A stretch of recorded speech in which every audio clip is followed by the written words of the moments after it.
Hi guys, எல்லோரும் எப்படி இருக்கீங்க? நல்லா இருப்பீங்க நம்புகிறேன். ஆக்சுவலி நான் இன்றைக்கி என்ன எடுத்துகிட்டு வந்திருக்கேன்னா, ஒரு கனவு பற்றி உங்ககிட்ட ஷேர் பண்ணலாம் தோணுச்சு. ஸோ அதை எடுத்துகிட்டு வந்திருக்கேன். இது கொஞ்ச நாள் முன்னாடி எனக்கு வந்த கனவு. கொஞ்சம் க்ரீப்பியாகவும் இன்ட்ரெஸ்டிங்காகவும் இருந்த மாதிரி எனக்கு ஃபீல் ஆச்சு. ஸோ எடுத்துகிட்டு வந்திருக்கேன். இப்போ கனவுக்குள்ளே போகலாம். அது ஒரு கோவில். நானும் என் ஃப்ரெண்ட்ஸும் அந்த கோவிலில் சுற்றி பார்க்க போயிருந்தோம். சுற்றி பார்க்க போனோமா இல்லை ரிசர்ச் பண்ண போனோமான்னு தெரில, பட் சுற்றி பார்க்க போயிருந்தோம். அப்போது வழக்கம் போல் நான் என்ன பண்ணிட்டேன்னா, அங்கே இருந்த சிலைகளெல்லாம் பார்த்துட்டு அதில் டிஸ்ட்ராக்ட் ஆகி என் கேங்கை நான் தொலைச்சிட்டேன். இது எப்பயுமே நடக்கிறது தான், ரியல் லைஃப்லேயே நடக்கிறது தான். கனவுலன்னு அது மட்டும் விதிவிலக்கா அதில் தொலைச்சிட்டேன். நான் மட்டும் தனியாக வந்துட்டு ஏதோ பார்த்துட்டு போக, அப்போது ஒரு சிலையை நான் டிஸ்டர்ப் பண்ணி என் கை கால் சும்மா இல்லாமல் ஏதோ பண்ணேன். அது டிஸ்டர்ப் ஆகி அது ஏதோ ஒன்று ட்ரிகர் பண்ணி விட்டு ஒரு சீக்ரெட் டோரும் ஓப்பன் ஆச்சு. உள்ளே பார்த்தா இருட்டு. ஆனால் நிறையா சிலைகள் அதுக்குள்ளேயே இருந்த மாதிரி இருந்துச்சு. ஒரு ஆர்வக்கோளாறில் நானும் உள்ளே போயிட்டேன். என்ன நடக்குது ஏது நடக்குது அப்படி சொல்லி பார்த்துடலாம். ஆனால் அந்த இடம் வந்துட்டு இன்னும் பழமையாக இருந்துச்சு.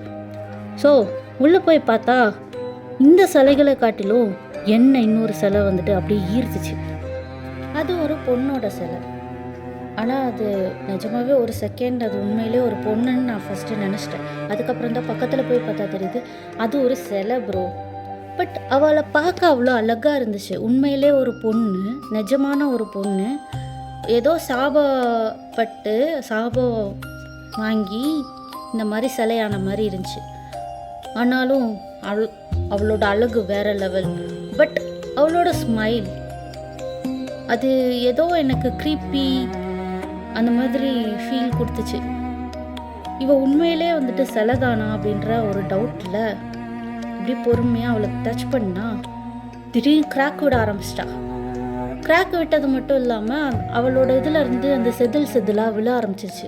ஐயோ ஏதோ ஒன்று கிளப்பி விட்டோண்டா சாமி, நான் இங்கே இல்லை, எனக்கு ஏதோ ஆக போகுதுன்னு தோணி அந்த இடத்த விட்டு தெரிச்சு ஓடி வந்துட்டேன். தப்பிச்சா பொழைச்சோன்ட்டு ஓடி வந்து என் ஃப்ரெண்ட்ஸ் கிட்ட வந்துட்டு சொன்னேன்.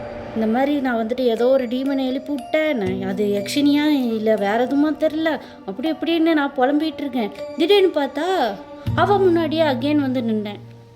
பட் இந்த தடவை வந்துட்டு டச் பண்ணலை.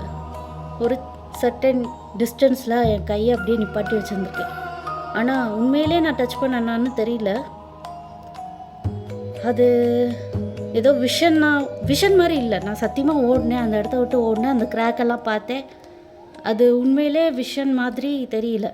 பட் இதுக்கப்புறம் ஏதோ அமானுஷம் இருக்குதுன்னு ஃபீல் பண்ணி என் கையை அப்படியே எடுத்துகிட்டு அந்த இடத்த விட்டு எனக்கு எதுவுமே வேண்டாம் சாமி, எனக்கு எந்த ஒரு பிரச்சனையும் வேணாம் அப்படி சொல்லிட்டு வெளில வந்துட்டேன். வெளில வரும்போது தான் எனக்கு அந்த சிரிப்பு சத்தம் கேட்டுச்சு. நிஜமா அது ஹஹா அப்படி சொல்லிட்டு பேய் சிரிப்பு எல்லாம் இல்லை, ஜஸ்ட் ரொம்ப சின்னதாக இவ்வளோதான்.